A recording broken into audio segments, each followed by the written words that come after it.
Hello viewers, আবারও একটা নতুন ব্লগ নিয়ে চলে আসলাম। ছোট্ট একটি ব্লগ। আমরা যেখানে ঘুরতে গেছিলাম সেটার সম্বন্ধে। তো আমরা গেছিলাম তিথান হোমস্টে, গ্রামটার নাম ডুবতিন, আর এটা ছিল লোয়ার মিরিক।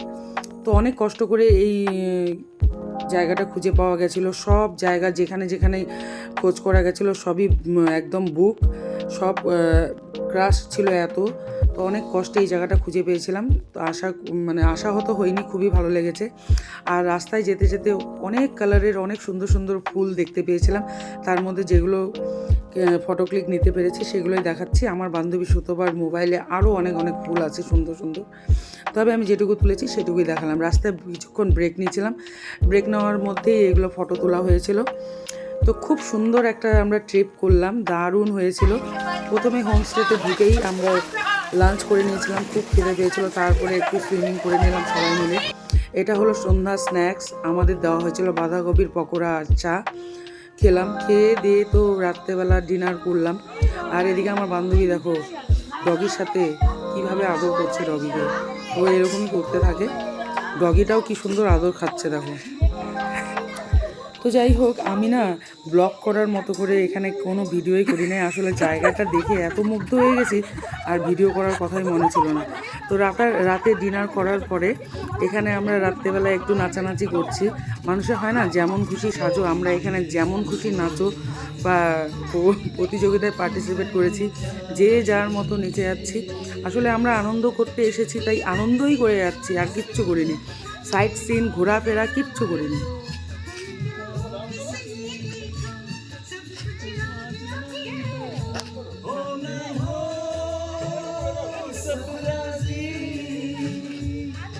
নিজেদের মতো করে একটু সময় কাটানো, এটাই আমাদের ইচ্ছা ছিল আর এটাই করেছি আমরা। তো খাওয়া দাওয়ার পরে এরকমই নাচানাচি পর্ব চলছিল, খুবই মজা হচ্ছিল। সবাই মিলে একদম হই হুল্লোড় করে।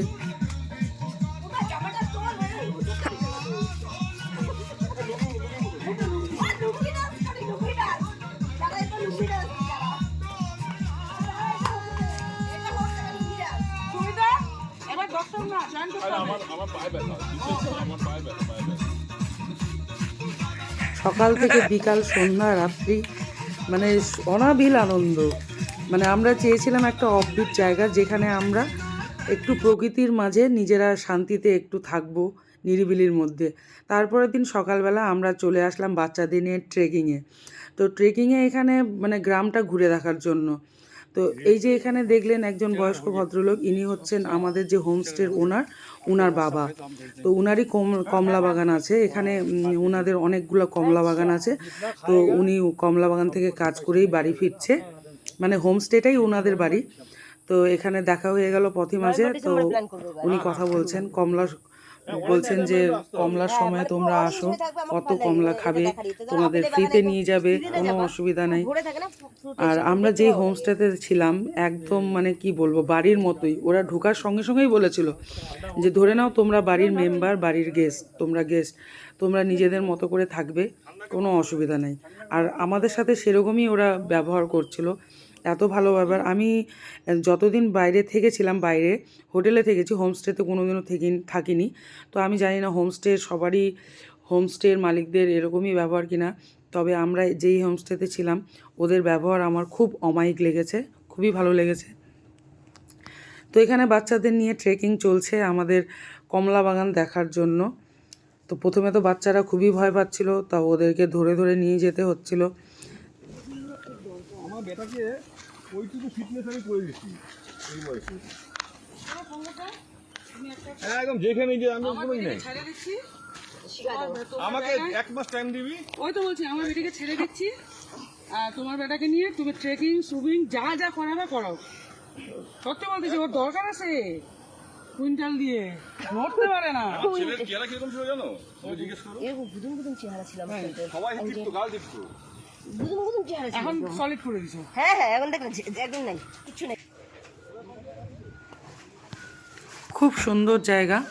তো কমলা বাগানগুলো সেরকমভাবে ভিডিও করা হয়নি। এই যে কমলা বাগানগুলো দেখতে পাচ্ছ, এগুলো সব কমলা বাগান, পাহাড়ের ধার ঘেঁষে ঘেঁষে। পাহাড়ি লোকরা কিন্তু প্রচুর পরিশ্রম করতে পারে, আমরা তার শিখি অংশও করি না। ওদের উঠানামাটাই তো এত কষ্ট, তারপরে ওখানে পরিশ্রম করা, প্রত্যেকটা জিনিস চড়াই উতরাইয়ের মধ্যে।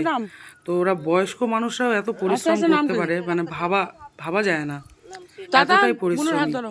আমরা তো শুধু মানে হাঁটতে চলতেই আমাদের একদম দম বেরোয় যাচ্ছে। তো বাচ্চাদের নিয়ে একটা ছোট্ট ট্রেকিং করলাম সকালবেলা, খুব ভালোই মজা হলো, বাচ্চারাও খুব এনজয় করতে পারলো, ওদেরও খুব ভালো লেগেছিল ট্রেকিংটা। মানে একটা অ্যাডভেঞ্চার টাইপের ওদের কাছে মনে হলো। তো পাহাড়ে ওঠানামা করে, গরম নেই তাও ওঠানামা করাতেই একটা মানে গরম লেগে গেছিলো। এসে সবাই আমরা একদম সুইমিং পুলে আবার স্নান। এবার দুপুরে খাওয়া দাওয়া করে একটু রেস্ট নিয়ে সন্ধ্যাবেলা সবাই বসেছি। এখানে veg momo non veg momo দুটাই বানিয়েছে, তার সাথে চা। তারপরেই চলে আসলো দেশি মুরগির তান্দুরি। ওদেরই হোমস্টেরই মুরগি, ওরা ফার্মে পোষে, ওই দেশি মুরগির তান্দুরি, তার সাথে চাটনি, আর আমাদের ছিল পনিরের পকোড়া। কিন্তু আমি এগুলো একটাও ভিডিও করিনি, খাবারের ভিডিও একটাও করতে পারিনি। মেয়ের কিছু কিছু ভিডিও করেছিল, সেগুলোই দেখালাম। তারপরের দিন চলে আসলো আমাদের বাড়ি যাওয়ার পালা। এই যে হোমস্টে ওনারের মালিকের বাবা, তিনি আমাদের ডোলে খসানির মানে ডোলে লঙ্কার চারা দিচ্ছে। আর এখানে আমরা ওদেরই হোমস্টেতে ওরা মধু চাষ করে, মধু, খাঁটি মধু, আর তার সাথে আমি নিলাম ডোলে লঙ্কার আচার। আর হোমস্টের মালিক তাদের উত্তরীয় দিয়ে আমাদের অভ্যর্থনা জানাচ্ছে, সবাই ছোট থেকে বড় সবাইকে। তো এই ছিল আমাদের ব্লগ। এবার বাড়ি যাওয়ার পালা।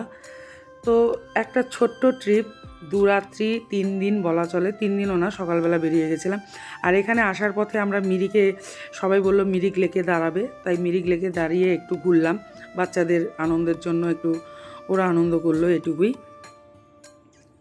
ছোট্ট একটা ট্রিপ, অনেক দিন পর 3 বান্ধবী একসাথে হওয়া, মানে কি বলবো, এত আনন্দ হলো। কোথাও ঘুরতে যাইনি, আমরা সবাই হোমস্টেতেই ছিলাম, মানে সকাল থেকে বিকাল সন্ধ্যা রাত্রি হোমস্টেতেই কাটালাম। কিন্তু কিভাবে এই কটা দিন গেল বলাই মুশকিল, বোঝাই মুশকিল হয়ে গেল, খুব আনন্দ করলাম।